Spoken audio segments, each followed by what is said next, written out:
All right, hello everybody, and welcome to another release date.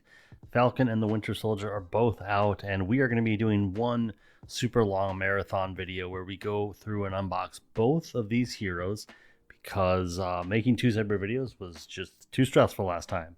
And also, I didn't want to have to play favorites to say, okay, one of these is going to come out, and then the other one's going to come out in 2 days. Let's just do them all together. And I think I'm even going to start with the Winter Soldier. So today we're going to be unboxing the Winter Soldier. We're going to be unboxing the Falcon and going through each card one by one, getting my first impressions. I guess not my first impressions, but I don't know. I am a visual learner, and so just because I saw these spoiled, or just because I saw the previews, just because I have theorized about what I thought they were capable of, doesn't mean that I'm necessarily going to be right. That, and I skipped out on Fantasy Flight's stream last week where they opened up these cards. Maybe that was even earlier this week. I don't remember. It's all a blur. But I skipped out on the stream, didn't see it. So even I know the cards were also kind of showed off there that we hadn't seen before. I have not really internalized them. So let's get into it. So right off the bat, we've got Winter Soldier, aka Bucky Barnes. He is a 3 recovery, 6 hand size, 11 hit points, alter ego with the shield and soldier traits. He has the ability Cybernetically Enhanced, which is an action. Spend 1 resource of any type, search your deck and discard pile for the cybernetic arm and put it into play, then shuffle your deck. So I know that, well, I mean, they make it pretty obvious that they want you to have the cybernetic arm in play. We'll get to that in just a moment. But yeah, they really want you to have that in play. It is a key part of what I recall being Bucky's thing. And yeah, they make it very obvious. I think he's got a good basic hand size, basic everything. 3 recovery is maybe a little bit low for an 11 hit point character, but at the same time, not going to poo-poo it too much.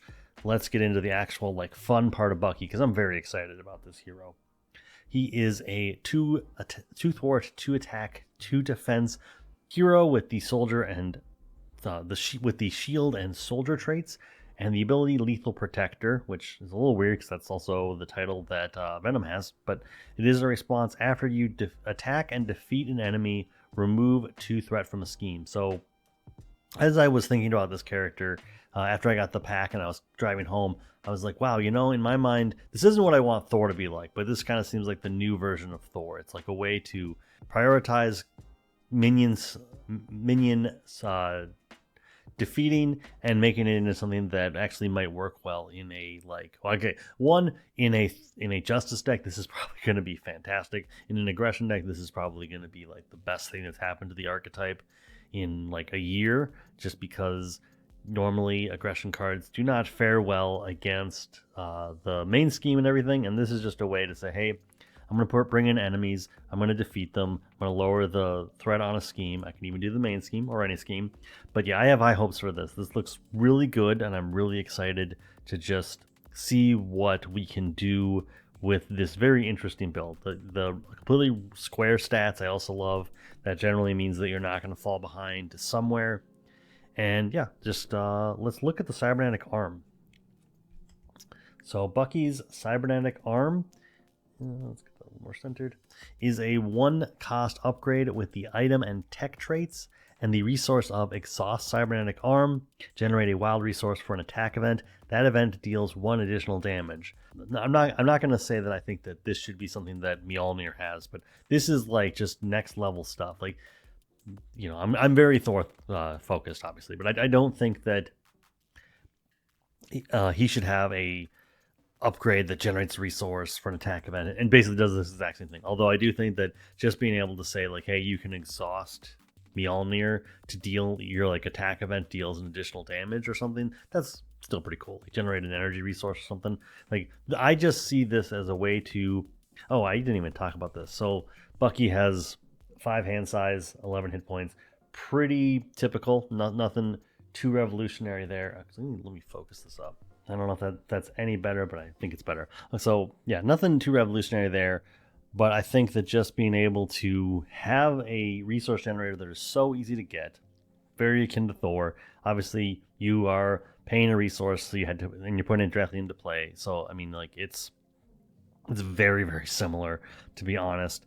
But then just being able to have that extra energy, or having that extra resource generator, even if it's contractually only for an attack event, but just like taking those events and bumping them up by one is just all great. And I look forward to just seeing what Winter Soldier will be able to do with attack events. It's kind of like in my most recent gameplay video, I was playing with Psylocke, and I'd forgotten that her Psy Katana grants piercing. I think that the ability to add one additional damage to an attack event is going to be very relevant, and the times when you're kind of doing the math and you don't necessarily remember that that's something that this does is going to cause you to, either you're going to like flub a scenario, or you're going to realize in the moment, be like, oh wait, that deals an extra damage, that changes the math completely.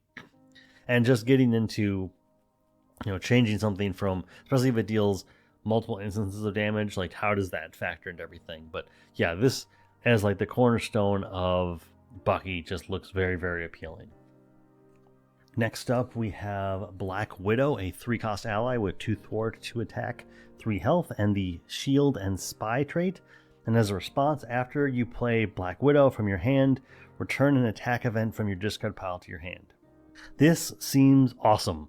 The fact that it is not only a Bucky attack event, like it can be any attack event, like whether you are, you're in defense, and we have those like cards that are half attack / defense. So you have, you have the ability to maybe pay for her with those cards and then buy one back so that you have a guaranteed way to defend in the villain phase, or maybe you are actually looking for a full-on attack event and you're able to say, okay, I've already got this set up.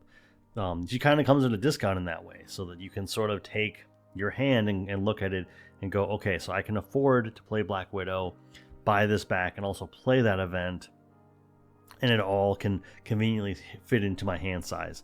And I think that's going to be really good. I think it's going to be very economical. And once again, with the open-endedness, if it just has to be an attack event, and it's not stipulated by, it has to be a hero attack event, it doesn't have to be a aspect attack event. That'd be really weird if it was. But just that open-endedness of whatever you can do, just add, or whatever you want to do, whatever you want to prioritize, what that attack event looks like is just great. And being able to use Black Widow to be very adaptable in that way, I think it's just going to be a great addition to what Bucky is already doing. Then we've got 2 copies of Arm Block, a 1-cost event, attack defense, like I was just describing. So here, interrupt attack defense. When an enemy attacks, deal 3 damage to it. If you exhausted Cybernetic Arm to pay for this event, prevent all damage from that enemy's attack. So also important to remember that if you happen to exhaust the Cybernetic Arm, you're going to deal 4 damage, which is important. Like 1 for 4 is pretty good. And if you can get into, like, what is that? Oh man, what am I thinking of here? So yeah, I guess in aggression, there is the event where you make the villain attack you and you deal 5 damage to them toe-to-toe. So in a scenario where you're basically getting the villain to attack you, and like taunt, I guess, is the same way, but just basically these attacks from enemies and being able to basically like take them down. Like I can see something like 3 or 4 damage being really good to, well, one, if you're using the Cybernetic Arm, you're preventing all the damage. So with toe-to-toe, they go to attack you, it doesn't matter. You deal 4 to them and then deal another 5. And like that's, in solo, that's really good. In multiplayer, it's not as good, but it's definitely going to make an impression. And at the cost of, I guess at that point, you're using up quite a bit of your hand. But either way, I'm not going to chagrin that, though. I think that is still, it is a impactful way to handle everything. And then additionally, if that does happen to defeat the minion, or I guess it happens to, I guess you could defeat the stage of a villain too, but if it happens to defeat that enemy, then you're also removing threat from a scheme, which, all these pieces puzzle together in such a way that it's like, wow, that is really, really potent if you happen to string everything together just the right way. Then we've got 2 copies of Silent Infiltration, a 2-cost upgrade. Preparation. Hero response: after you attack and defeat an enemy, discard this card, ready your hero, and confuse an enemy. So, wow. I don't know if I've seen this card. More preparations is always good. More triggers off defeating an enemy is also good. So, in this context, you've defeated an enemy of some kind. You've removed 2 threat from a scheme. You've readied your hero back up, and you've confused another enemy. I think that is all just really good. And I don't know if that's going to be in here. Let me just cheat ahead a little bit. I don't know why it would be. Okay, let's not. Okay, so the oh god, what is it? Practice plan is going to kind of layer into this really well, where you're able to just use this up and then bring it right back to your hand. Wow, yeah, that's going to be super potent. And I'm always interested when they put in a ready card with a hero. And this one ties in so much to what Bucky's going to do that, yeah, I'm just impressed, and I'm looking forward to just seeing what I can do with this, because then that even opens you up to what you can do with something like Float Like a Butterfly, which is contextual. Like you can look at it and go, okay, I'm going to use this and confuse enemies and do more damage. But like sometimes you just need the way to guarantee that you're going to have confuse, because if it's dependent on just an event, well, you have to draw that event. Where in this case, it's like, okay, well, I'm going to defeat this minion, I'm going to confuse the enemy, I'm going to confuse the villain, and then I'm going to, deal extra damage to him or whatnot, and I've readied back up. So yeah, this wow, Bucky just feels like he is going to just combo together really well and just probably be very effective. Then we've got, I'm kind of skipping around here, I apologize. We've got 2 copies of Electrical Discharge, a 2-cost event. I know we've seen this before. Attack, hero action attack. Deal 4 damage to an enemy. If you paid for this event using a energy resource, stun that enemy. So even more, just like we were talking about confuse lock shenanigans, this is going to be a stun lock shenanigan kind of card. And again, you pay with the Cybernetic Arm. This is dealing 5 damage. At that point, I don't know, I guess you're attacking the villain, but if you're attacking a minion, they must be a pretty potent villain, or a pretty potent minion if they're surviving that 5 damage, so stunning them is probably worth it. But yeah, I don't even know that I'm necessarily going to worry too much about the stun. It will come up when it comes up, and it will come up in the context that you need it to. But just being able to attack the Cybernetic Arm, I don't want to plan everything I'm doing with my Cybernetic Arm that I'm going to use it for multiple events every turn. But just having that plan of this is what I'm going to do once per turn, it's kind of like Domino, where you're like, okay, well, I know I'm guaranteed that the top card of my deck is this. Like, I know I'm going to be able to get the extra boost off of Bucky's cards because I have the Cybernetic Arm every turn. I'm guaranteed that at least once. And being able to have that and to have the option to stun an enemy just seems really, really good. And finally, in terms of like the doubles, we have, for the multiples, we have 3 copies of Metal Punch, which is a 3-cost event. Attack, hero action attack, deal 7 damage to an enemy. If you exhausted Cybernetic Arm to pay for this event, this attack gains overkill, so that also means it's going to be dealing 8 damage. And yeah, I don't see anything wrong with this. Even if all I'm doing is just dealing 7 damage and I'm not getting the overkill, I still feel like the overkill you would want when you're going to take out a minion, that also means that once again you're getting all the other triggers. Maybe you're readying back up and confusing. Maybe all you're doing is removing 2 threat from a scheme. Either way, all seems good. All seems like the kind of stuff that I'd want to be doing. And if all I'm doing is dealing 7 damage and not getting that overkill, that's fine. If I'm using the Cybernetic Arm and I'm dealing 8 damage and the overkill is just not getting properly used because I'm just throwing 8 damage at the villain, I think I'm also okay with that. Overall, yeah, this compares very well against other big hero attacks, and I don't see any reason to believe that this is not going to be something that is going to be very substantial for Bucky. Notably, we do not have a thwart event, which makes sense.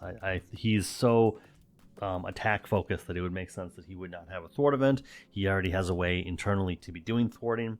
But now we move on to the one-ofs. And this is a card that I'm very excited about. We've got Safe House number 30. It's a 1-cost support location shield traded with the alter ego action of exhaust Safe House number 30. Search the encounter deck for a minion and put it into play engage with you. So you're not going off the top of the deck. Then you shuffle, then draw a card. So the nice thing about this is you can grab quick strike minions and they will not quick strike you because you're an alter ego. I think just being able to line up your shots so that you get a minion, but you get to choose what minion it is, and you get to grab it in a time and place when you can safely bring them into play.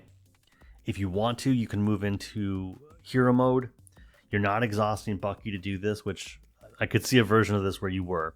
But yeah, just overall, like, this seems like the coolest version of minion summoning that we've seen in quite a while.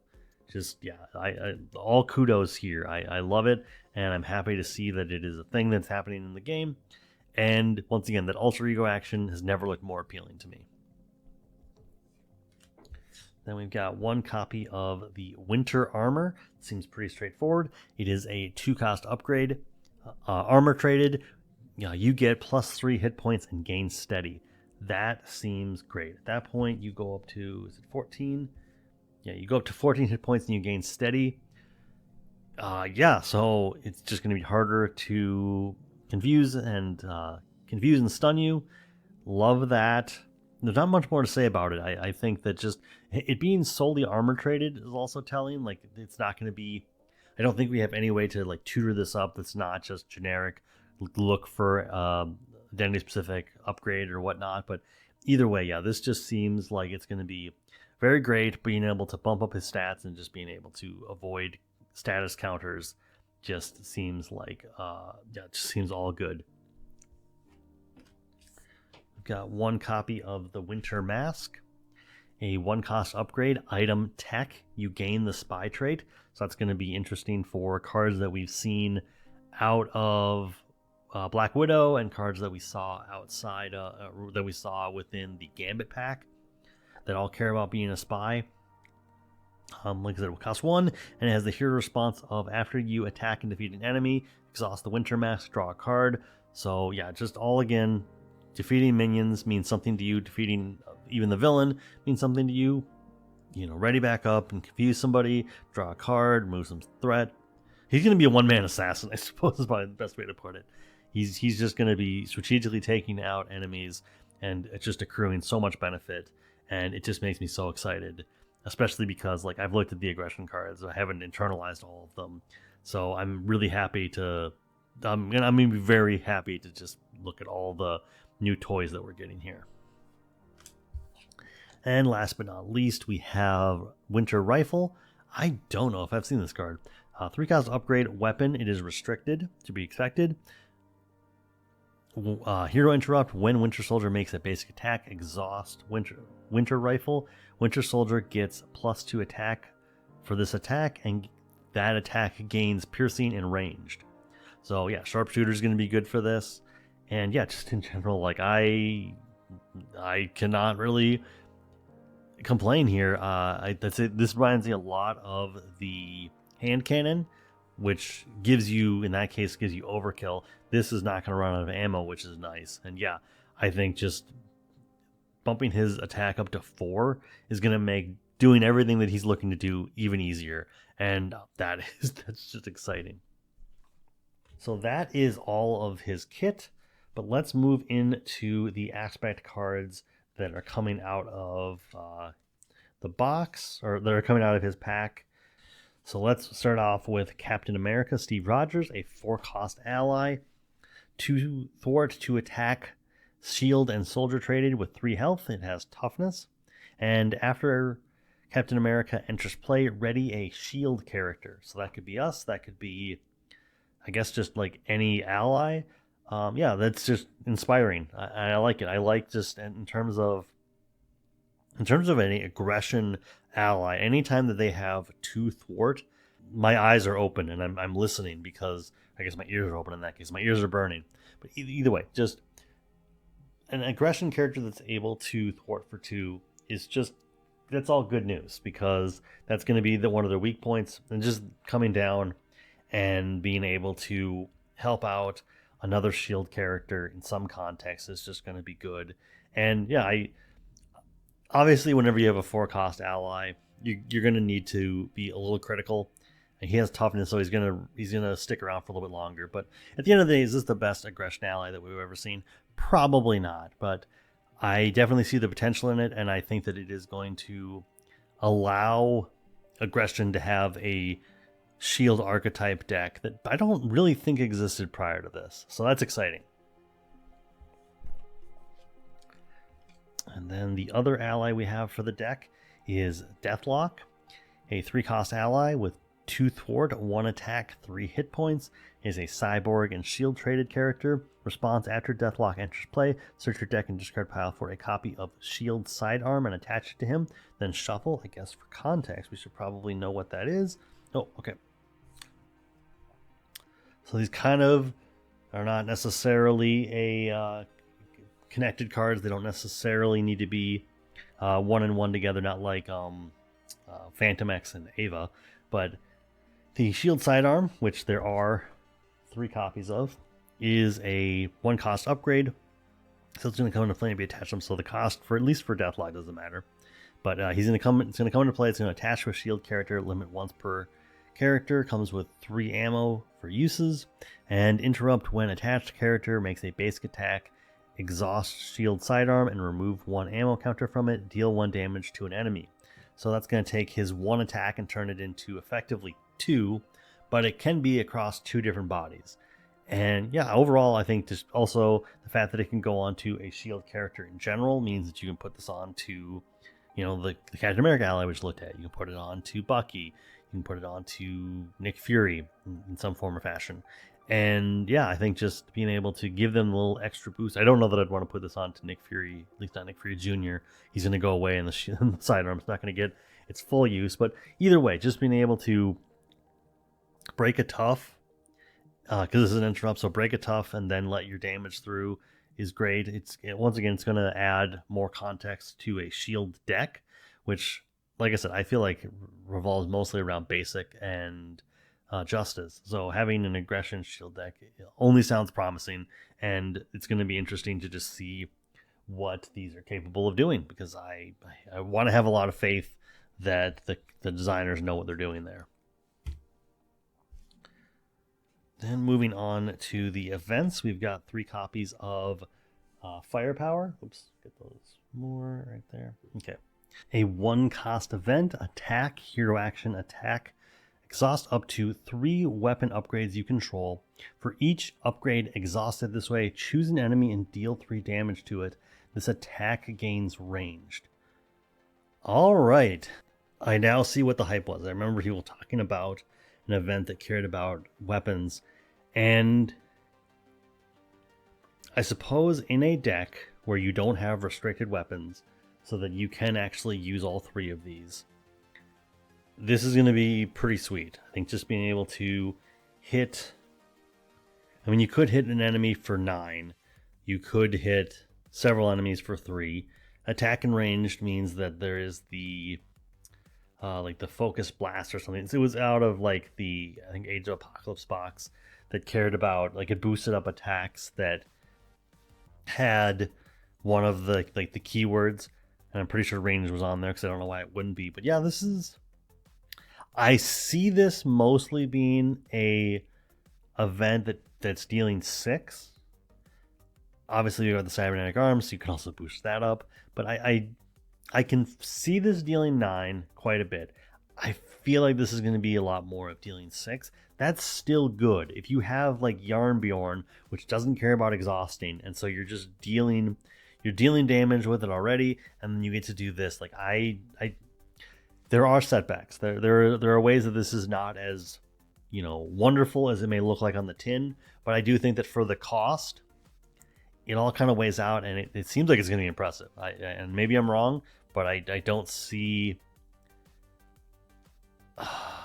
I guess I don't see where this is going to be the worst thing possible, especially because you can take something like the Shield Sidearm, which is attached to like an ally, and just exhaust it before all the uses are used up, and you get to do this. Yeah, so I actually think it might be better than I was letting on, because you will be able to use weapons that are attached to your allies. So you're not restricted by your restricted cards. So yeah, no, this is, like I said, I'm going to rate this at it's going to deal 6 damage, but I can see now how it will probably very easily be dealing 9 damage. It just depends on what you want to hit.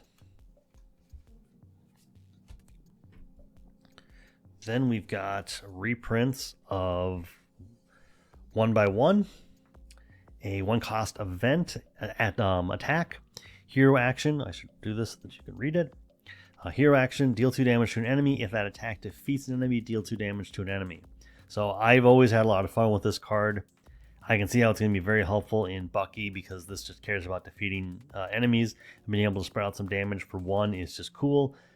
The damage only spreads if you happen to defeat an enemy, but you're kind of setting yourself up to try to do that whenever possible. Yeah, this is not the best attack event in the game, but it is definitely one that I have used to great success before. And just love seeing the reprint because that means that more people get to play with it. Then we've got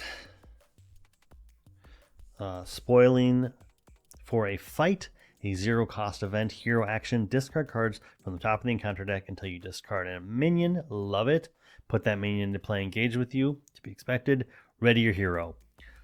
This, I mean, obviously there's 3 copies of it. I see decks where this is going to be a 3 of. It's going to be, you're going to want this as much as possible. I can also see decks where this is a 2 of. You're just kind of using it to be your, like, or actually, I don't know. I see this as something you'd have as a companion with looking for trouble. I don't know which one you'd pick. I guess it would be kind of deck dependent, which one would be most important to you. But I could see basically filling up 5 slots with some mixture of looking for trouble and spoiling for a fight and not really like missing anything there. You're going to just find that right, whatever hero you have, what is going to be the right combination for you. Do you just care about minions coming into play? Do you want to use this as an extra ready? Because what is it? Looking for trouble also draws you cards. So yeah, there's a trade-off here. I don't know if I'd want to dedicate 6 slots to all of that, but I could see myself dedicating 4 or 5 slots and just being like, yep, we're gonna have a little bit of deck diversity here and make it happen. But yeah, cool card. Happy to see it. And last with the multiples, we've got aggressive stance. A 1-cost upgrade, max 1 per player. After you engage a minion, discard this card, search your deck for an attack event, and add it to your hand. This seems great. I want this now. I'm so happy that we have it. Just another preparation. It's already good enough, but just in Bucky, this makes a lot of sense. Additionally, just like in every other action-focused person, Valkyrie, Rocket Raccoon, Thor, all these people that really care about summoning in minions. I could even see an aggression version of Vision that probably wants this. But just, yeah, bringing in minions and grabbing the attack event that's going to help you out the most. We've seen this card before. I'm pretty sure this was part of the preview article, which I myself did not cover, but I remember seeing this card and going, yep, I'm going to definitely enjoy this card. And I hope that gut reaction is correct. Then we've got some one-ofs here. We've got Bambino, a 3-cost upgrade, tech weapon, attached to a shield character. While attached to an identity, this card gains restricted. That makes sense. And has uses 3. Interrupt. When attached character makes a basic attack, remove 1 ammo counter from here. This attack deals 3 additional damage and gains overkill. You know what? As somebody that loves hand cannon, I think I'm going to enjoy this card. I appreciate the restriction that you have to have. This has to be on a shield character. I hope that this is going to work out well. This reads really strong, and my hope is that it will just be really strong, especially because it's adding to the attack. It's not a separate instance, and giving that attack overkill. Like, this is going to be able to take, like, oh my god, if you could give the Hulk a shield trait and just allow him to just go wild, or if you can give Quicksilver the shield trait so that he can just do this attack, deal 4, attack again for 4. Like, yeah, this just looks like it's gonna be a lot of fun, and I will be excited to see what this does with an actual shield character. I wonder what this is gonna do with Nick Fury, just because he is so there's so many choices to be had there, and I just wonder how this is going to factor in. Like when you decide to go aggression, Nick Fury, is this going to be a card that you're going to want? Because it reads like it is. And then lastly, we've got Man on the Wall. Well, not lastly, we've got a couple more cards, but in terms of aggression cards, lastly, we have Man on the Wall, a 1-cost upgrade title. Play only if your identity has the soldier trait. So that would be Captain America, Nick Fury, I believe, Bucky, Falcon, and I think Cable also fits into that. But it has the hero action of Exhaust Man on the Wall, reduce the cost of the next card you play this phase by 1. It's not even an attack event. Reduce the cost of the next card. You're reducing it by 1 for each minion engaged with you. So, yeah, this just... I'm going to be conservative and say that I think this will, for me, be reducing the cost of something by 2 on average. 1 or 2.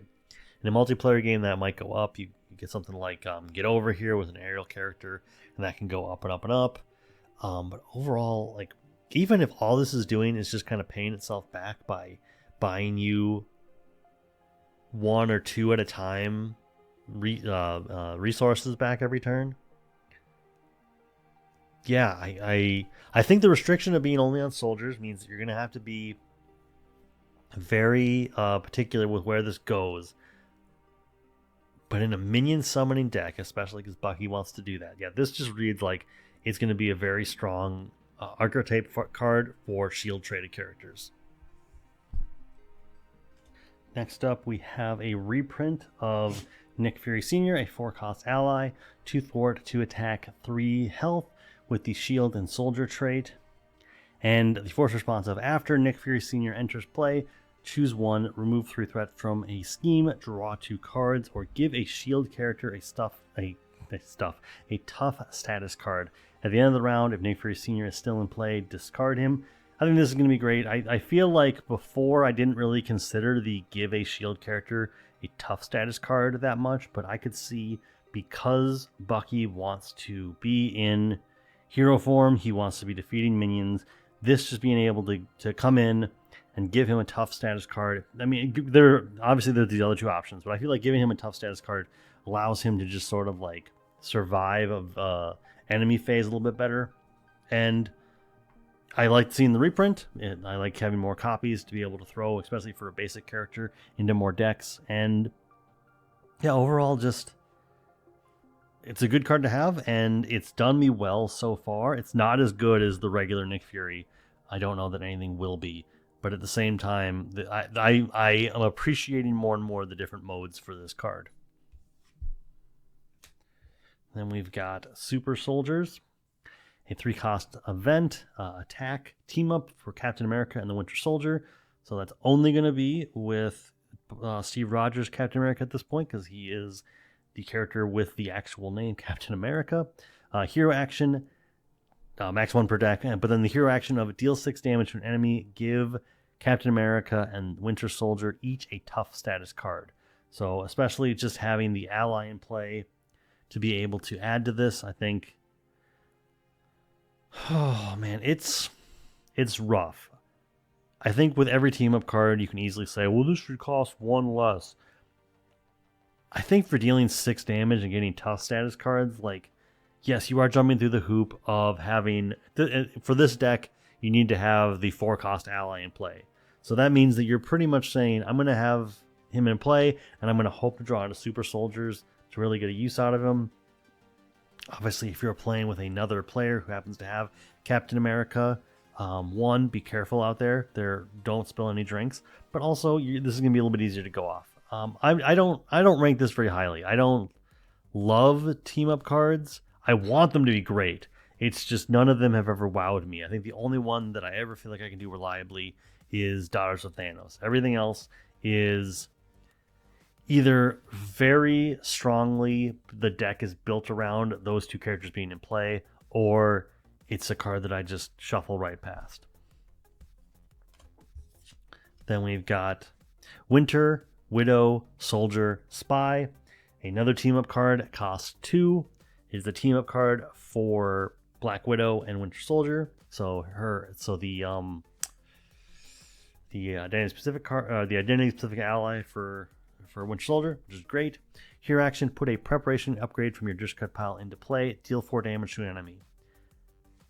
You know, let me just cheat ahead real quick here. So we get additional copies of both of the team up cards, which is cool. I think in a Black Widow deck, this is going to be something notable. I don't love her identity-specific ally, which is Bucky. I think he's called Winter Soldier. I'm almost certain he is. But I think this adds a new dimension to him in that context where I would very much consider trying to build a deck that was going to have both of them in play. And being able to bring back a preparation 2, again, is a little expensive. At the same time, I feel like in a Black Widow deck, I could make that happen. I think I could, because you're able to do so much like card economy with her that I have faith. Dealing 4 damage and getting a preparation back is pretty good. I think this is pretty good in terms of a team up card.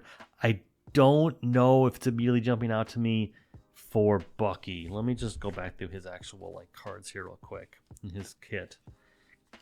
I think we only had like 1 preparation, but let me just make sure of that. Yeah, we did only have 1 preparation.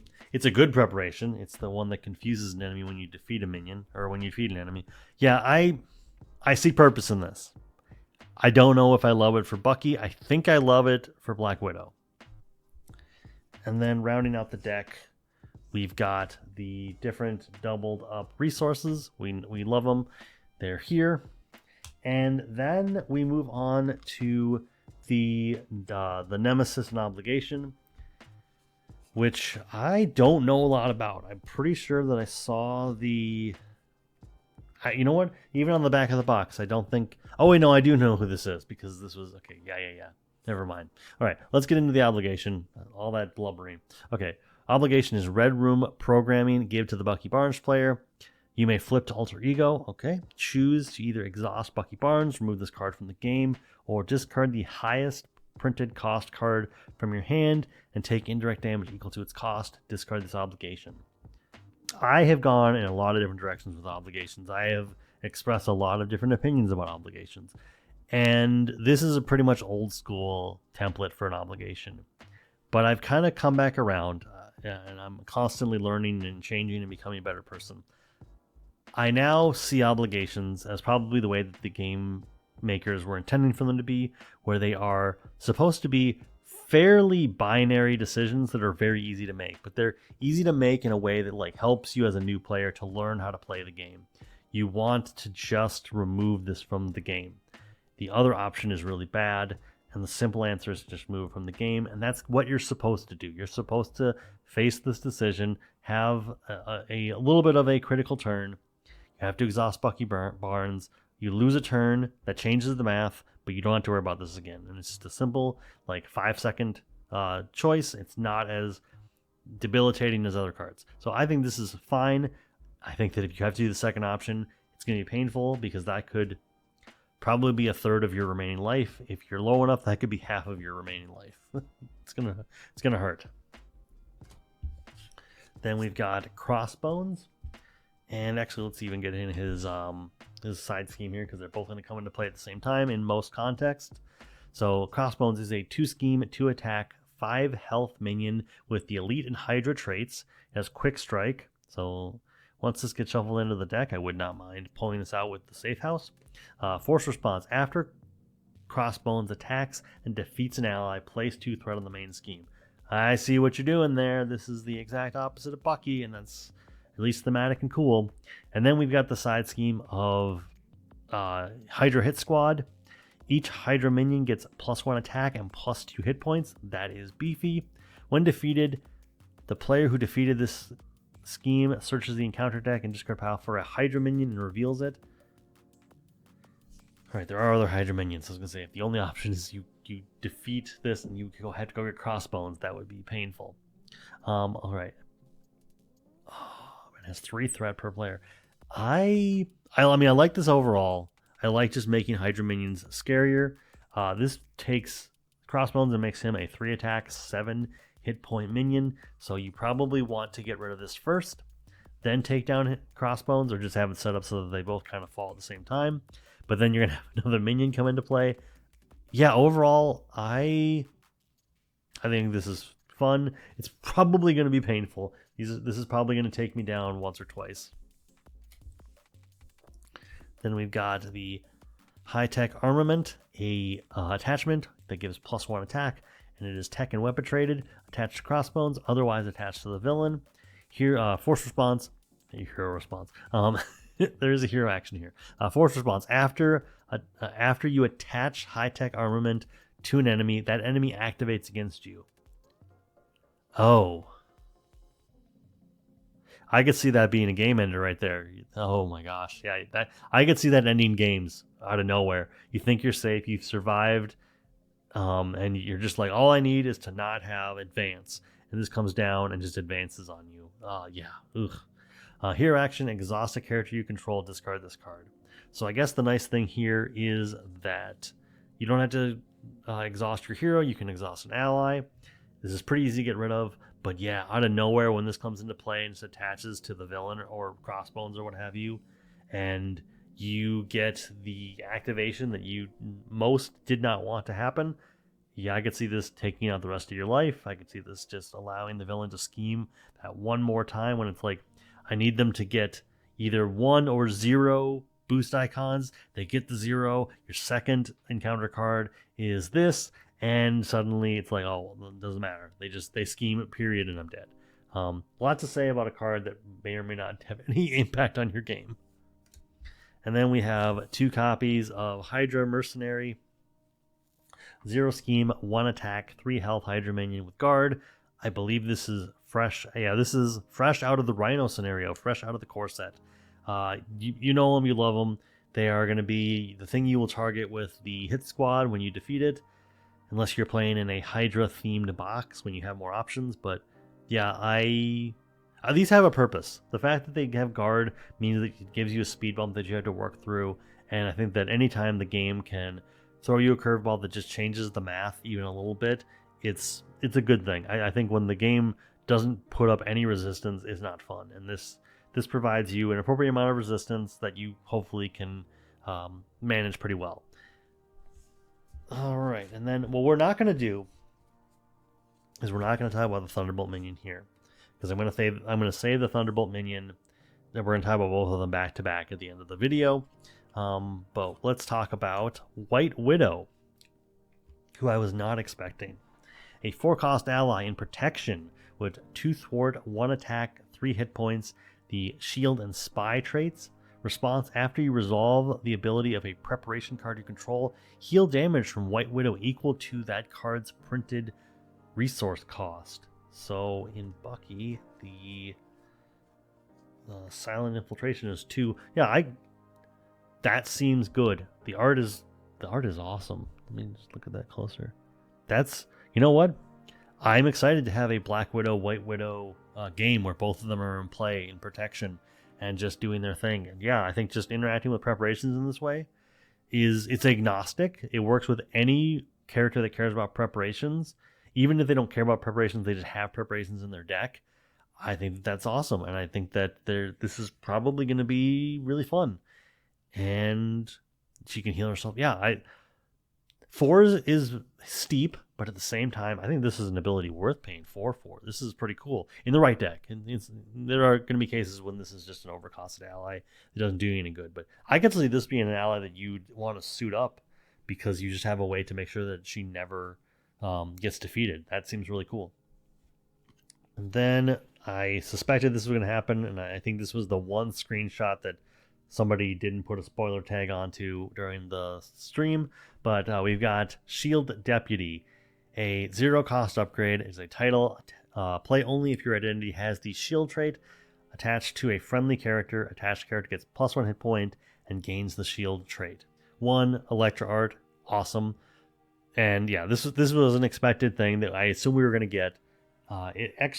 It would make sense that it was either in Bucky or Falcon right at the end of the cycle here. But yeah, I think just in general, this is a card that a lot of people wanted. I understand why. And I'm excited. I hope that there is going to be interesting things that we can do with this. But yeah, other than that, I don't have much more to say. It's just we've seen it before. It's a decently good card, or it's a decently good like cycle of a card, and and hopefully it's going to be able to do good things. But I believe that is everything in terms of Bucky, and we can now move on to Falcon and have some fun. All right, and here we are talking about Falcon, and I was just thinking about how when I first did this with Jubilee, I was like, this will be like 15 minutes, and it's never been that long. It's never been that simple. Here we are talking about the Falcon pack. We've got Sam Wilson, a three cost. He costs resources to start playing the game. The 3 recovery alter ego with the shield trait. He has 6 hand size and 10 hit points. And he has the action Birds of a Feather. Discard 1 card from your hand, search your deck and discard pile for a bird card and add it to your hand. I remember when this was previewed and it was just like, all right, we're going to go look for a bird card. What does that mean? What is that going to entail? And I think all we got at the time was just his signature ally, who happens to be a bird. And we were just like, well, I guess we'll see what happens after that. Overall, I will not... I will say that if there are more bird cards to be had, either in this deck, I don't know why there wouldn't be more in this deck, but basically, if there are more cards in the card pool that can go grab birds, that'll be interesting. I think his signature ally only has like 2 hit points, so it's possible that you're just going to be recurring that over and over again. But either way, a fine ability. It's one that you kind of just can pass over if you're not too concerned. It's not something you need to do. But yeah, just I guess consistency is always good. And then we've got the man of the hour, Falcon, a 2 thwart, 2 attack, 2 defense hero with the aerial and Avengers traits. Actually, does that mean starts out as shield? And Bucky, does he always stay shield? He always stays shield. Okay, so Falcon becomes an Avenger. He loses the shield trait. That's fine. During the player phase, play with the top card of the encounter deck face up, which is exciting. Just on that on its own, knowing what the top card of the encounter deck is going to be, you can play around it. Obviously, we're going to be playing around it. We're going to be taking advantage of that. But just having that, going into the villain phase, knowing what the top card of the encounter deck is for boost cards, or if you happen to stun or confuse, you know that's going to be your encounter card. That is very helpful. Then the eagle-eyed ability response: after you play an aerial card, discard the top card of the encounter deck. So this just allows you to say, I don't care about that card, we're going to do something different. It's tied to aerial cards, which makes sense. He's an aerial character, and that is just a very similar to Angel, just a way to denote aerial characters care about aerial stuff.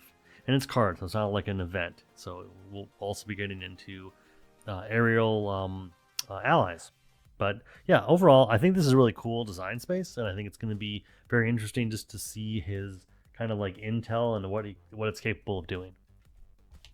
Then we've got Red Wing, his identity-specific ally, 2 cost ally, 1 thwart, 1 attack, 2 health. That was right there. Aerial, Avenger, and Bird traded. These traits. Hero action: exhaust Red Wing, return him to your hand, discard the top card of the encounter deck. Choose to either deal X damage to an enemy or remove X threat from a scheme. X is equal to the number. X is the number of icons, so star or boost, in the discarded card's boost area. Yeah, I think the ability to just do damage or remove threat and threat from anywhere, I think that's pretty cool. 2 costs to basically like return it to your hand. Yeah, I think just in general, like you drop this down, you immediately put it back into your hand, but you just get to like play off the top card of the encounter deck to do stuff. Not only that, but then you also get to do the eagle-eyed ability. So you're setting up the top of the encounter deck. There are other cards that are in here that are going to care about us using the eagle-eyed ability, I believe. So yeah, overall, just this is already shaking up 2 cards in to be a very interesting play pattern with a very interesting hero. Got 2 copies of Bird of Prey. Just put that up there. Okay, Bird of Prey. 2-cost event, aerial attack, hero action, deal 4 damage to an enemy. You may discard the top card of the encounter deck to deal 1 additional damage to that enemy for each icon on the discarded card's boost area. I think this is good. I have played around with a design similar to this with custom content, and I think that it is an interesting space to be in, especially when you know what the top of the encounter deck is. This is just, it has the makings of being able to deal 7 damage for 2. I think if you're just getting 4, it's not great, but it's pretty good, and I would not sleep on this card. This seems pretty good. If you're going to be the attacker at the table, this is probably a pretty good attack event. Then we've got Bird's Eye View, a 2-cost event, aerial thwart, hero action thwart, remove 3 threat from a scheme, discard the top card. You may discard the top card of the encounter deck to remove 1 additional threat from that scheme for each icon in that discarded card's boost area. Yeah, overall, just same thing. I have explored a similar space to this. I think this is going to be a pretty good card to have around.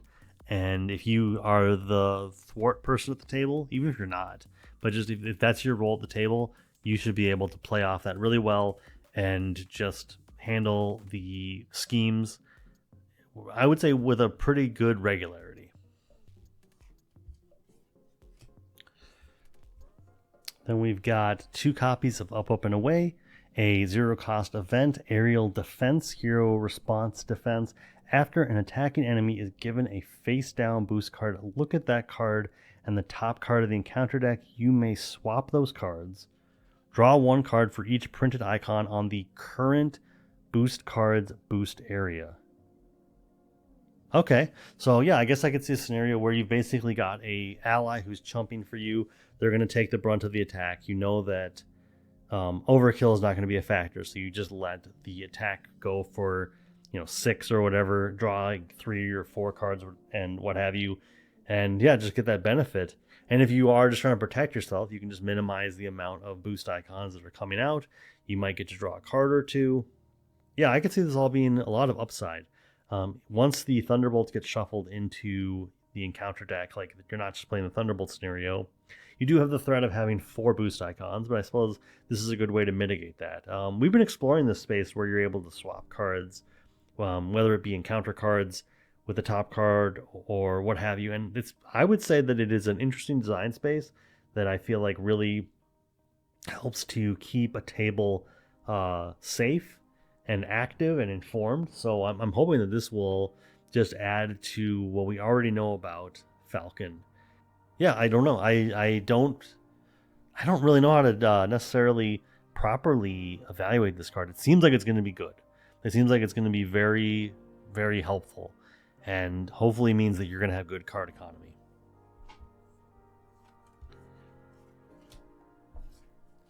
Then we're moving on to a bunch of 1-ofs. Wow, actually, yeah, I wasn't expecting this many 1-ofs. Okay, so we've got Falcon's Flock, a 2-cost support, aerial bird. So there's bird for you. Uses 5 bird counters. Resource, remove 1 bird counter from here. Generate an energy resource for an aerial card. Okay. Yeah, I mean, I am constantly looking at something like Web Shooter as a way to look at how resource generators work. This being exclusively for aerial does limit it a little bit, but I think that 5 counters is going to get you a long way. It's possible the game goes long and you do end up using up all of them, but I think especially with how it's got to be specialized to an aerial card. Oh, actually, I suppose you could also this does not exhaust, so you could just take off 5 counters to play 2 cards, like a 2-cost event and a 3-cost event. Either way, I think this is, I think this is gonna be handy. Maybe not. Yeah, this wouldn't be like the card where I'm like mulligan hard for this. But at the same time, yeah, I think this has got some interesting use. Yeah, the fact that it doesn't exhaust definitely changes. Oh, sorry, limit once per card. Yeah, sorry. So people probably already caught on to that. But either way, being able to reduce the cost of multiple cards in a turn, I think is probably very valuable. So yeah, this will probably be something to get out. Like I said, or like I was trying to say, I would not hard mulligan for this, I don't think. Then we've got Soup Kitchen. He has a lot of supports. Actually, now that I think about that. No, we just burned through a couple of them back to back. Okay. Well, 1 cost support, Soup Kitchen, location, alter ego action. Alter ego action, exhaust Sam Wilson, and Soup Kitchen heal damage from Sam Wilson equal to his recovery and reduce the cost of the next ally or support played this phase by 2. So if you have a way to bump up his recovery, you can basically, for the cost of recover more, or just recover whatever. But then you're also reducing the cost of the next ally or support. Yeah, I like this overlap of helping out the economy of allies and support. And if basically you do this as a recovery, and then somebody else gets to play an ally or support at a reduced cost, I think that's all good. I think this is the first card that I've seen out of this pack that really makes me go, this seems like a really good support for, pun intended, I suppose. Just a good support role card for multiplayer. Yeah, I like it. I don't know if it's really like over the moon or if it's just a really fair card that will, like I said, be really good. And like once you're at a bigger table and you can help out more people, I think just being able to basically, request an action during another player's turn to heal up, but then also to help them out. Yeah, this is thematic, and it seems like it's going to be a really good card at larger tables. Then we've got Aerial Evacuation. Lots of aerial cards and a preparation. Cool. So 1 cost upgrade, Aerial Preparation. Here, interrupt. When another friendly character would be dealt any amount of damage, discard Aerial Evacuation, prevent all of that damage, and change to alter ego form. If that character is a hero, they also change to alter ego form. We don't get a lot of cards that allow you to enable another player to change their alter ego hero form or what have you. So this seems like a good space. I'm just not sure about that part of the card. I think being able to prevent a bunch of damage is going to be super great. It's going to help you to win more games. It's going to keep people alive more. And the ability to change the alter ego form, especially if like it's the player before you and you just don't want to take an attack, so you go to alter ego and you bring them to alter ego 2, like, yeah. And then there's layers to this, because like this is in a hypothetical where Gwen Stacy is going to defend for me, and then I can do this to prevent all the damage to her, and then we're both in alter ego by the end of the attack. Yeah, this is a very nuanced card, and there will be people out there that are hardcore Falcon players that really get into the nuances of this character, that are probably going to really be able to say if this is a plus or it's just like a B minus, or maybe it's a C and it's not actually that good. But it reads like it's got a lot to it that's going to enable you to really be creative with what you do with it. Plus, it's preparation. Preparations are the name of the game this cycle. Then we've got Aerial Recon, a 1-cost upgrade, Aerial Tactic. Hero action, exhaust Aerial Recon and deal a player 1 face down encounter card. Place 1 recon counter here. When a player would be dealt a encounter card, remove 1 recon counter from here instead. I'm pretty sure we saw this card. This may have even been a card that we saw in the preview article. And I've never known what to say about this card, because I see what it's doing. Because you are dealing out face down encounter cards in a way where you are hopefully going to be able to, I guess, 1, push encounter cards away from a player that's just not going to be able to take one at this moment, and push it on to somebody who's better prepared.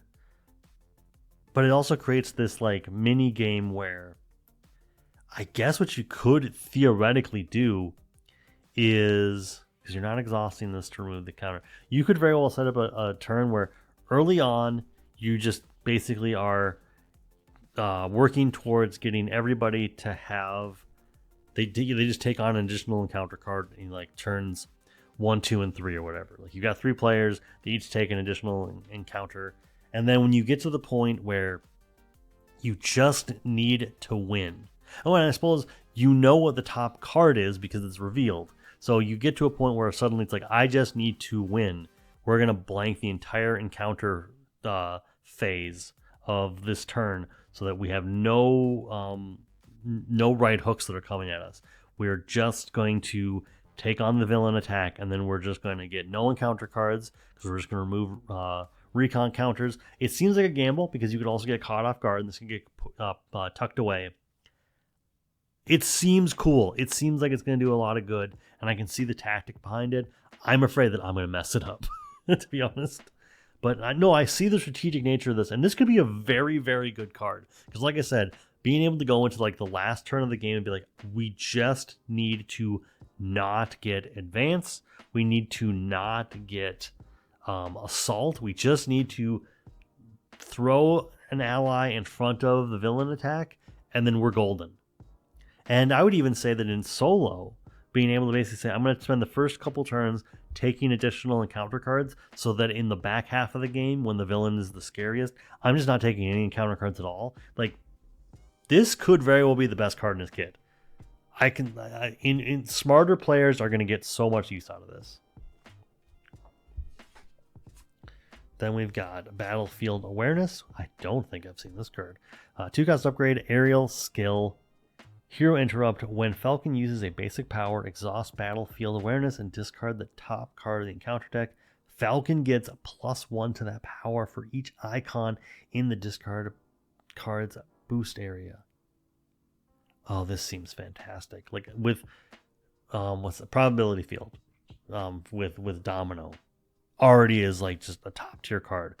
That doesn't exhaust. This does exhaust. But this just seems really good. Like, if you want to just get in 4 damage now, although wait, no, he has base 2 attack. So yeah, if you want to get in 4 or 5 damage, just set up the top card and make it happen. It's aerial, so that allows you to do his like bird ability to discard a card. I do think that you are going to face you're going to run into more acceleration card tokens than normal because you're burning through the deck faster with Falcon. But I think being able to, if I've learned anything from Magic, if you can set up the top card of your opponent's deck and make it so that they just never draw anything, they never draw gas, you're going to win the game. And so, yeah, maybe Falcon is the Lantern of Insight of Marvel Champions. Draw Their Fire, a 1 per player cost upgrade with Aerial and Preparation. After the villain phase, hero response after the villain phase begins, discard Draw Their Fire. Falcon does not exhaust to defend until the end of the phase. This is a cool card. Don't know if it's good. It definitely reads as cool. If you are in protection and you have a way to just boost your defense up to 3, being able to basically be the person that defends across the board. I mean, you can just defend against all the minions. Like let the rest of the table handle the villain and their activations, and then you just basically defend every single minion activation. That seems really cool. This card could flop. I don't think it's going to. I think the fact that it's costed to care about per player means that they figured out that this was a good effect and that they needed to make sure that it wasn't so good in 4-player. I have high hopes for this. This looks really cool.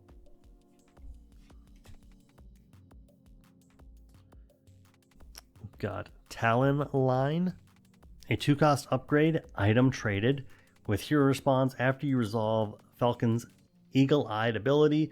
Discard Talon Line for each icon in the discarded card's boost area. Choose 1. Ready a character you control. Stun an enemy. Oh boy. Okay, so let me think this over. So you do his Let me remember what his his eagle-eyed ability is. So his eagle-eyed ability is after you play a aerial card, discard the top card of the encounter deck. Okay, so after you do that, for each icon in the discarded card's boost area, oh, you get to discard Talon Line too. Okay, so this could be a very big effect. So if you, let's say you do 3. So you have 3 boost icons on a card, you get rid of it. Then you get to ready, you get 3 options of ready a character, ready a character, ready a character, stun an enemy, stun an enemy, stun an enemy, whatever mixture of that. I think that's pretty good. I think it's going to be really clutch. Because, yeah, I would say even ready an enemy and stun an enemy are kind of opposite sides of the coin. Yeah. If I had some way to recur this, just be like, keep getting back the same item, that'd be great. This seems like a solid B plus card. Like, it's going to be real good when it's good, and it's going to just sit there waiting for you to find the right time to really make it come alive. So I'm excited. I hope this is a above the curve level card. And then, really, was there only one card that cared about his eagle-eyed ability? I mean, I guess a lot of things play into it, but just explicitly. Okay. So then we've got Vibranium, Microweave, 2-cost upgrade, Tech, Wakanda traded. Cool. That makes sense in a lore perspective. Falcon gets +1 defense, which he's going to need for his protect everybody thing. Here interrupt when Falcon would take any amount of damage, exhaust Vibranium Weave, prevent 1 of that damage, and deal 1 damage to an enemy. I can get behind this. This is nice. It doesn't like discard itself. It just says, hey, once per turn, just bounce a damage back at an enemy. That's pretty cool. Yeah, I see this just as a card that's going to just help you stay alive. But yeah, overall, I like what we have here. I think this is a really cool kit, and I'm excited to see what it can do, because it seems like he's going to be a really good solo character, but I think he's going to be a really good support character in a larger table. But let's get into the aspect cards that he has. And right off the bat, we've got 2 reprints we've seen before. Have less experience with Cloud9, but so Cloud9 is a 3-cost ally, 1 thwart, 1 attack, 3 health, aerial champion, hero action, exhaust Cloud9, choose a player. Until the end of the phase, each aerial character that player controls gets +1 thwart. Yeah, I could see that being very helpful, especially we're in leadership. So yeah, you're kind of doing an ally swarm anyway, bumping all the aerial characters. A lot of your characters are going to be aerial, being able to bump them up to just do additional thwarting. I've used this in a aerial Valkyrie deck. I don't remember it making too much of a big impression, but it reads decent. Then we've got Adam Warlock, 3-cost ally, 1 thwart, 1 attack, aerial mystic with 3 health, and response after Adam attacks or thwarts, discard 1 card at random from your hand. If that card's printed resource has a physical resource, remove 3 threat from a scheme. Energy resource, heal 3 damage from an identity. Mental resource, deal 3 damage to an enemy. Oh, sorry. Physical was remove 3 threat. Yeah, okay. Mental was deal 3 damage to an enemy. I know I've played with this card before, because the icons do not line up with what I would expect. And then wild is choose one of the above. Yeah, both of these cards we've seen before. I would say that they're bordering on C+ to B- cards on average. Obviously, I think Cloud9 stock goes up just the more aerial characters you have in your deck, which probably is going to be a lot if you're playing her. But I've also seen situations where she comes out and she can really only boost up one other character. In this case, Falcon already has the aerial trait, so that's going to be helpful. But yeah, I can see this kind of going both ways, where she's either really, really good, or she just does not make much of an impression, because there just aren't enough characters in play for you to benefit from this. New cards. We've got Arrow, 3-cost ally, 1 thwart 1 attack. Seeing a pattern here. Aerial and Agents of Atlas traded with 3 health. Hero action Exhaust Arrow. Choose a player until the end of the player phase. Each aerial character that player controls gets +1 attack. So kind of the same thing I said about Cloud9.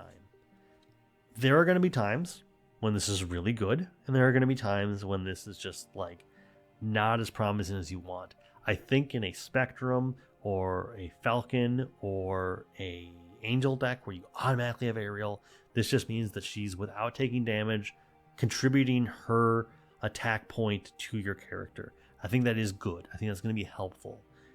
I think in situations where you have your entire ally suite is out, you fill up all of your slots, you have 3 or maybe 4 if you have an extra slot for an ally out, and she's able to just exhaust to pump all of them up. That's going to be really cool. It's going to be really fun. I'm not going to assume that that's going to happen all the time. I'm going to assume that Falcon is getting +1 attack off of this for as long as you want. An arrow just won't die. But yeah, let's move on to Huggin and Muggin. Huggin and Munnin. A 1 thwart, 2 cost, 1 thwart, 1 attack, aerial Asgard bird with 2 hit points. And a response of, after this ally enters play, search the top 10 cards of the encounter deck for a minion and put it into play engaged with you. Ready 1 character you control for each icon on that minion's boost area. And this combo as well with Cloud9 and Arrow, being able to put them into play, find a minion with 2 or 3 boost icons on it, ready them back up to make all of your aerial guys even bigger. I see the potential. This is going to be interesting. It is Asgard, so that means that we can also go get it with the Rainbow Bridge. And yeah, I don't know. It seems cool. It seems like a toolbox kind of card for Falcon because he can just choose to go grab it when he needs to. And it's character. So you could very well use this to... It's not a hero response. Yeah, you could play this out, ready back up Sam, let him recover again, or just be a recover, or be a ready up so that you can both recover and attack in hero form. Yeah, I mean, there's nuances to this card, and I will probably get some play out of it. It has the right resource on it to be relevant in Thor, that's for sure. Got Spectrum, a 5 cost ally with 1 thwart, 1 attack. What is the theming here? Why are they all so... They don't do anything. Okay. Aerial Avenger with 3 health. Response, after you play Spectrum, tuck 1 card used to pay for her under her. If that card has a printed resource... I would love to be... Oh, actually, in Domino, you would never do this, I don't think, but tucking Jackpot under her. But for every printed resource, if that card has a printed mental, she gets +2 thwart, a physical +2 attack, a energy +2 hit points. Okay, and a wild, all the above. Okay, I think this is worth the cost. You had to pay with 5 cards. Obviously, there's a way to cheat around that. But yeah, I think being able to use your payment to also decide what's going to be important to you. If you can get a wild under her, and she's just a 3/3/5 minion, I think, or ally, that's really good. She is a little expensive, like costing 5, but I think that she could very well be worth costing 5. I like this design space. I like it more than Adam Warlock. It's less confusing than Adam Warlock. But yeah, I have high hopes. Then we've got 3 copies of Strength in Diversity, a 2 per player cost card with Alliance. Awesome. Hero action for each different trait on friendly characters in play. Choose to either remove 1 threat from a scheme or deal 1 damage to an enemy. There's no upper limit to this. In a table of 4, yes, this cost 8, but this could deal a lot of damage, could remove a lot of threat. I'm not going to say this is stupendous, but as a late game fastball, a haymaker for the end of the game. I think this is going to be really cool. I think this is going to be really fun, and I hope that this is a card that I put into play and that I want to play, or that I put into my deck and that I want to play. I hope this is a card that I actually get use out of, because it reads really fun. It doesn't read good. It doesn't read fantastic, but it reads like a card that's going to be making stories, and that I'm going to remember when it happens, and that the choices of all the heroes is going to matter. It's like, okay, so we got a Web Warrior here, we got an X-Men, we got an X-Force, and we got an Avenger at the table. Let's do this. So yeah, hopefully this is good.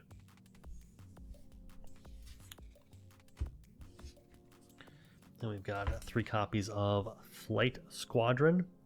Play only if your identity has the aerial trait. So we've already listed off a few of those, but like Angel and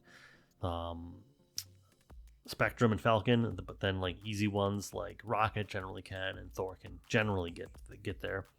Max 1 team card per player. For each of your if each of your allies has the aerial trait, increase your ally limit by 1. And this card gains response after you play an aerial card. Exhaust this card, ready an ally you control. I think in Spectrum and Falcon, I will get a lot of use out of this. I am focused so much on aerial events with Angel that it's entirely possible that this will have the text I want it to have. I'm kind of at a loss to remember too many X-Force, X-Men allies that have aerial. It's just not a trait that I care about in that context. But this is essentially an aerial version of Utopia, and Utopia is very good. So my hope is that this is a card that in the right deck is going to be like a staple. And I think that characters like Falcon and Spectrum already have aerial, already want to build an aerial deck. I think this is only going to improve those. And so my hope is that this is and it's only in each ally. So you could have Thor, have him lose aerial, but as long as your allies have, I have high hopes for this card. I hope that in the archetype, in the deck that's looking for it, this is a card that you want, because it reads like it's a card you would want. Got 3 copies of Resource Reserve, a 1-cost support, location, max 1 per player. Any player may spend the resource card tucked here as if it were in their hand. Okay. Action, exhaust Resource Reserve. Tuck 1 resource card from your hand under here up to a max of 1. Okay. You know what? As a way to just sort of literally tuck a card away, but like take a resource card that you just do not have a use for this turn, and put it under here for a rainy day.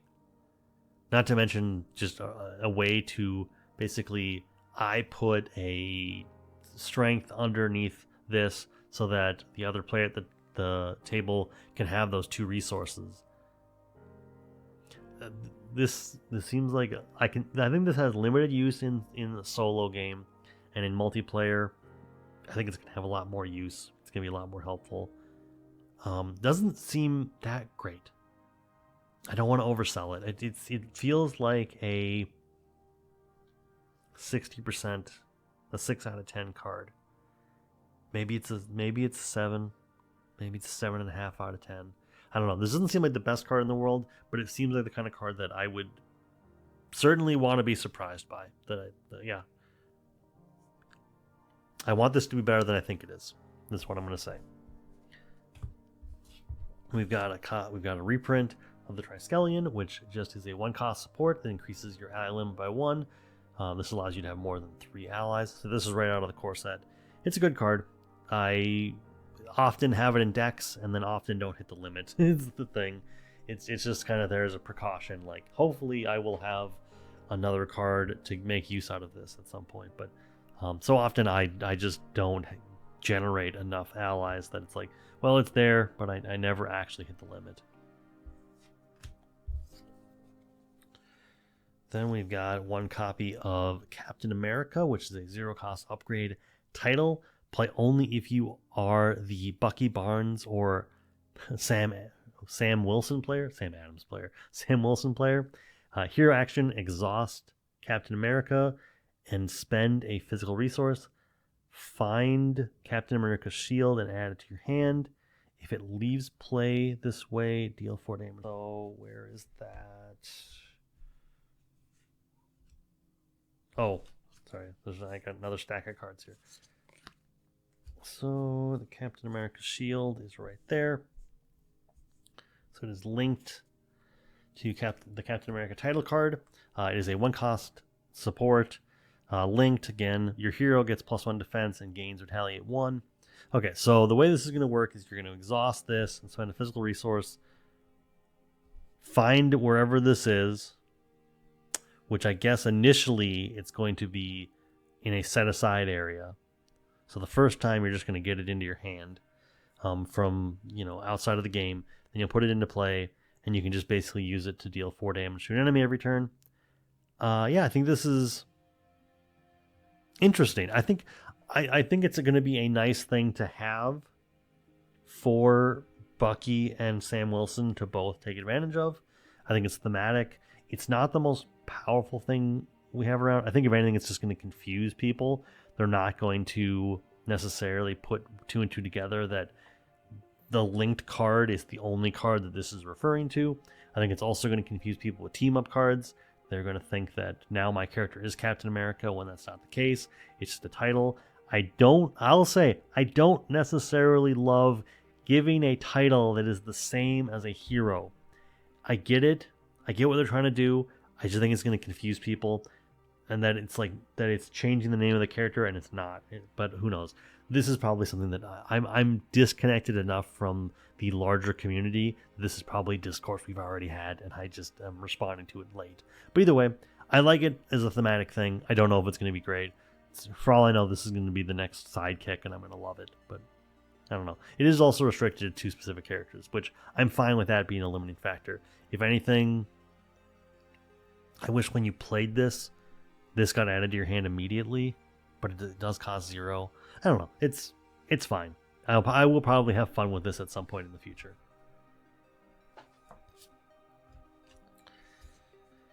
And lastly, for his main deck, we've got 3 copies of Wingman, a 0-cost upgrade, title again attached to an aerial ally, max 1 per ally, interrupt when another aerial ally would take any amount of damage, exhaust the attached ally, prevent 1 of that damage.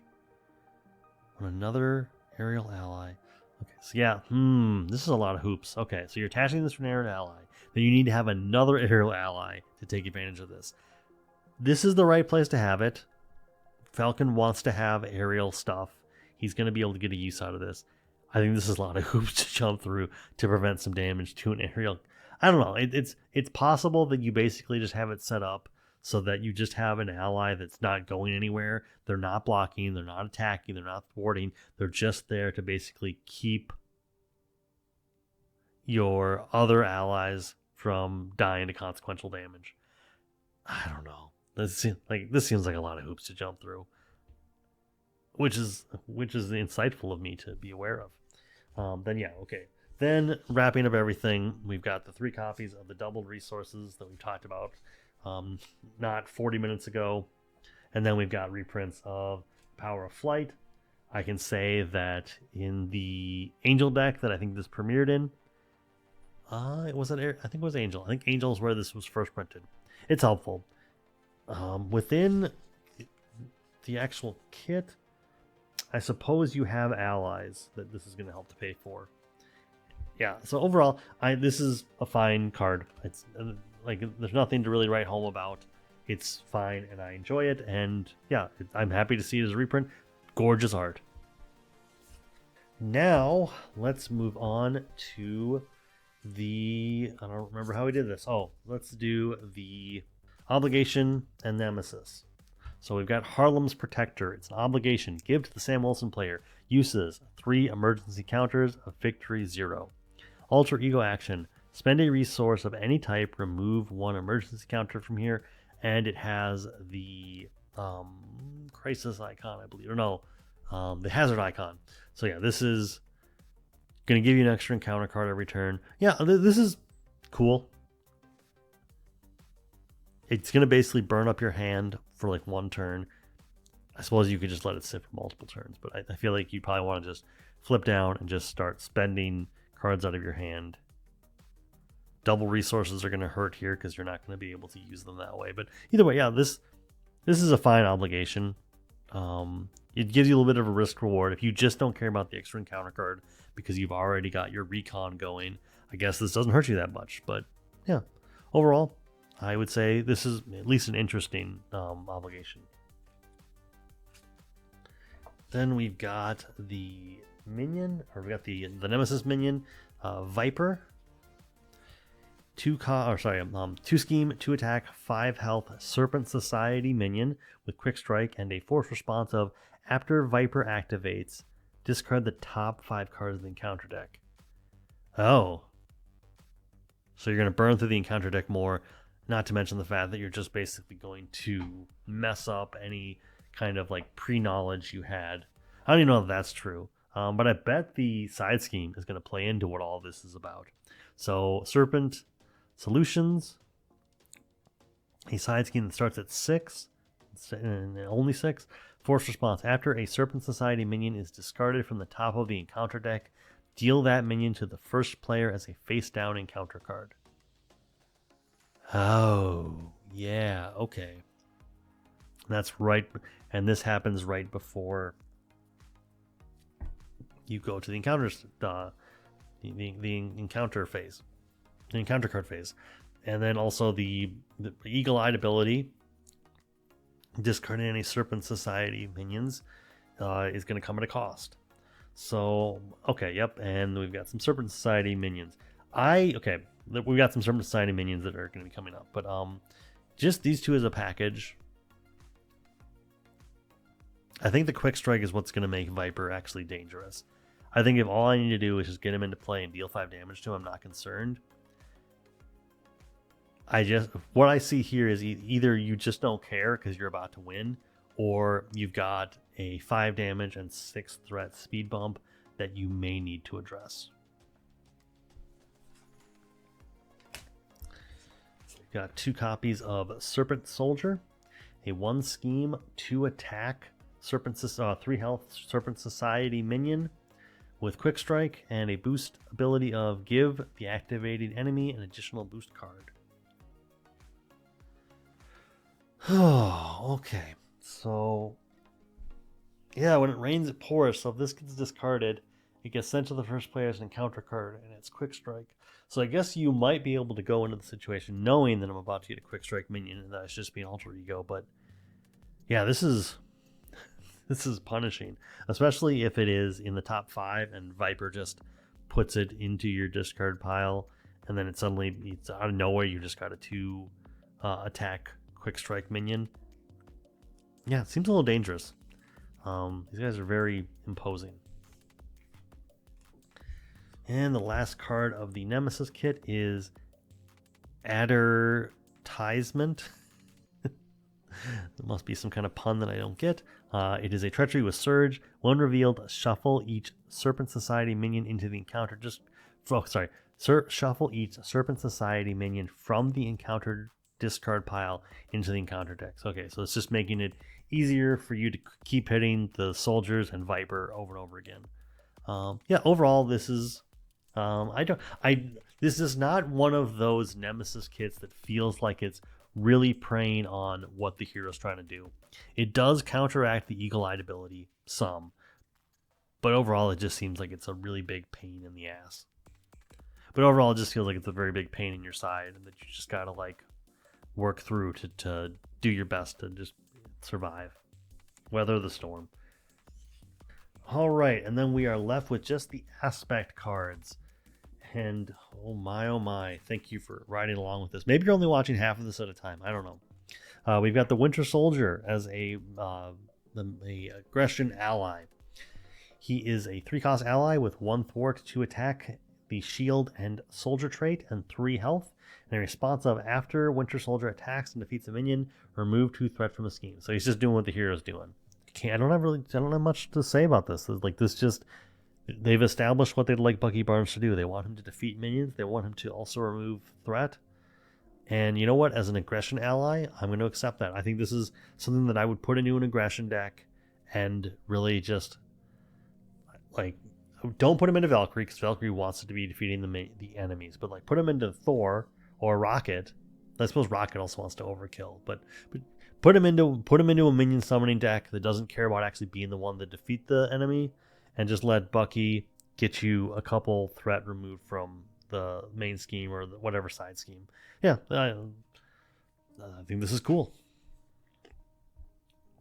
Got a single copy of Misty Knight, a 4-cost ally, 1 thwart, 1 attack, 3 health with the Hero for Hire trait, and a interrupt of when Misty Knight thwarts, look at the top 2 cards of the encounter deck and discard one of those cards.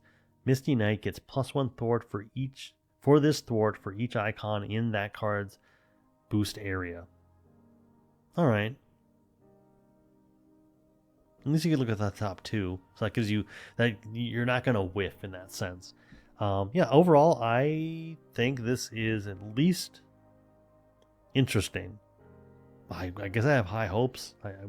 I would hope that this means that she's kind of going to be not as good like Jessica Jones for thwarting, but that she's going to at least be able to help you thwart, especially with Falcon being able to see the top card, so you have an educated guess as to like how much thwarting you're going to be able to do. Yeah, the overall interesting design, and yeah, probably hopefully she is worth the 4 cost, because 4 is quite a bit. And last cards from the aspect cards is let's just scooch you over here. Last card from the aspect cards is Ops Room, a shield support for 2 with 3 uses. They are alert counters. Interrupt when a friendly character would take any amount of damage while defending. Remove 1 alert counter from here. Prevent 1 of that damage and remove 1 threat from a scheme. So it's a thwarting version of the energy shield or whatever that prevents the damage and deals the damage. You know what? I think this is cool. I think putting this into... Okay, so the thing is, Maria Hill's very powerful. I do feel like even if you just had 1 copy of this as an out of aspect card, this might be worth it. Although I suppose you have to do all 3 of them if you do that. But either way, I think this is the kind of card that I would either... Okay, in Maria Hill, I would either take this to the advantage of being able to just keep myself alive and remove some threat, or this is just a good card it's pretty inexpensive. It's going to get you counters that you can move on to your big supports.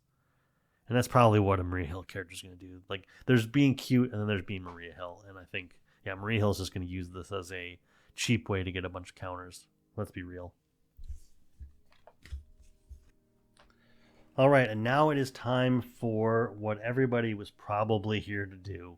Let's talk about the Thunderbolt minions that are coming in these 2 hero packs. So we will start with, I believe this was Falcon's Thunderbolt minion. We've got Fixer. He is a minion with 2 scheme, 1 attack, elite, genius, Thunderbolt, 15 health, villainous, and victory 1. All to be expected. Forced interrupt when a non-scenario specific tech attachment would be attached to the villain. Attach it to Fixer instead. Text on that card that refers to the villain refers to Fixer instead when a non-scenario specific. Okay, so you are playing against the Green Goblin, and any attachment that does not have the mutagen formula set on it, that gets put onto Fixer. If I'm following this correctly, I believe that's what this is all building up to. And then Fixer takes on that attachment and gets whatever benefits that does. I would want to see this kind of like out in the wild, like with a specific scenario, like, you know, like a Crossbones scenario where there is a lot of attachments, but they're coming from not the Crossbones scenario pack or the scenario kit. Let's see here. Actually, wait. Oh, actually, what I was going to do was I was going to look at his side scheme, which might actually play into this a little bit. So we have Technological innovation, a side scheme that comes with 4 threat, and when revealed, search the encounter deck and discard pile for a tech attachment and reveal it. Place 1 additional threat here for each tech card in play. Okay, so that, yes, this helps. So Fixer already reads like a Thunderbolt that I would very strongly consider putting into other scenarios, just because he has the ability to just mess with how everything works. And yeah, I on the surface, also you have a acceleration icon. On the surface, this just seems really cool, and I'm excited to see if that pans out, or if this is just sort of pie in the sky what we could be doing with this character. Got Jetpack, a attachment attached to Fixer, otherwise attached to the villain. Attached enemy gains aerial, which to this day I don't know if that matters on a minion. Force interrupt. When attached character would take 3 or more damage, prevent all that damage and discard Jetpack. Okay, so if nothing else, this just means that you either make really small attacks against the Fixer and or the villain, or you have one big attack that's blanked. You know what? In terms of like what this is doing, from like a flavor perspective, that's cool. This has me. Thumbs up. Then we've got Tech Pack, a attachment. Tech traded, attached to Fixer, otherwise attached to the villain.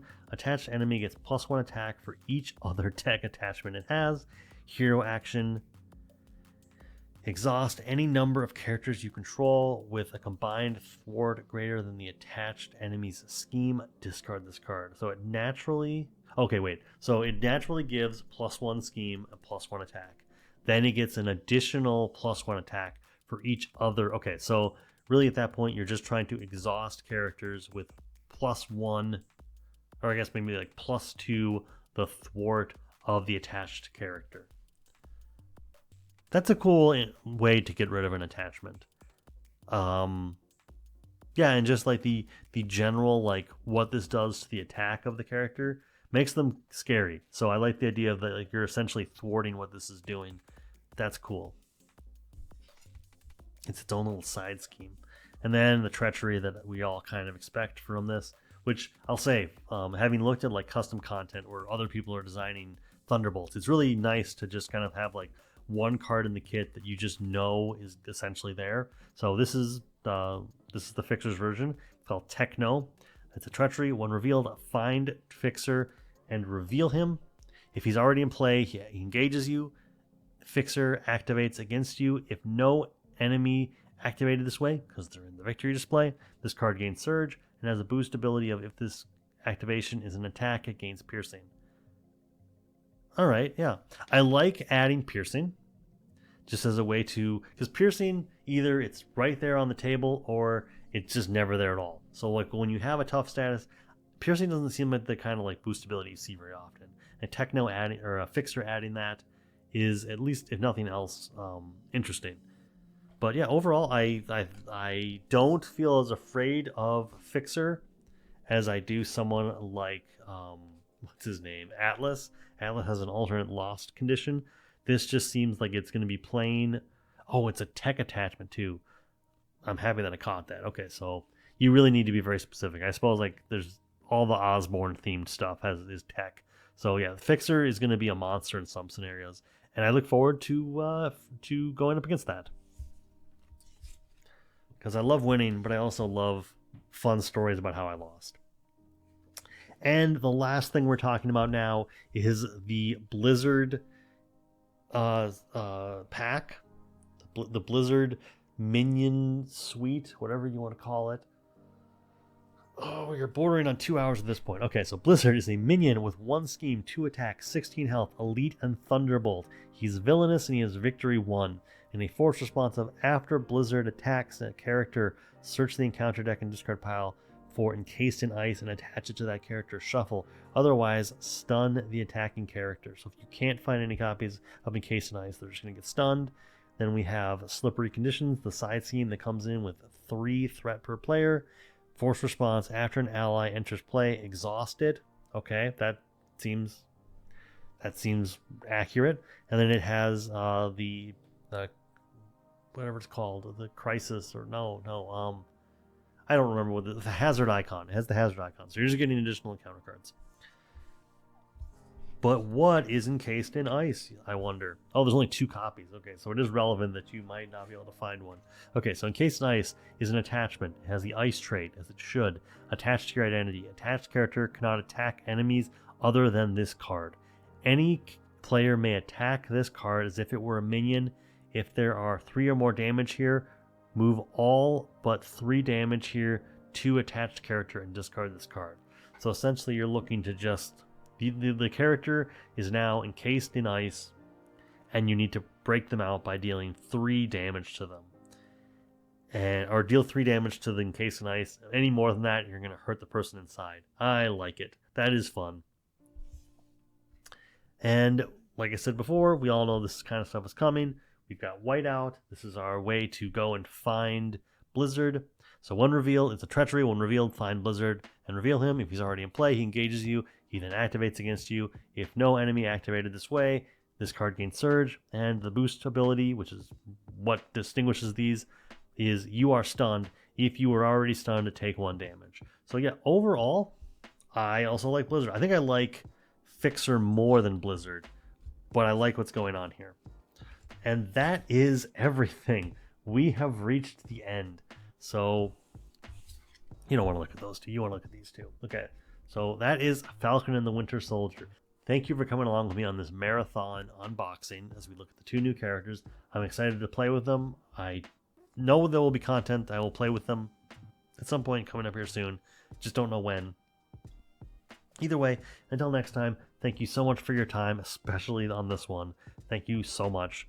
And I will see you all in the next video. You are doing great. Keep it up.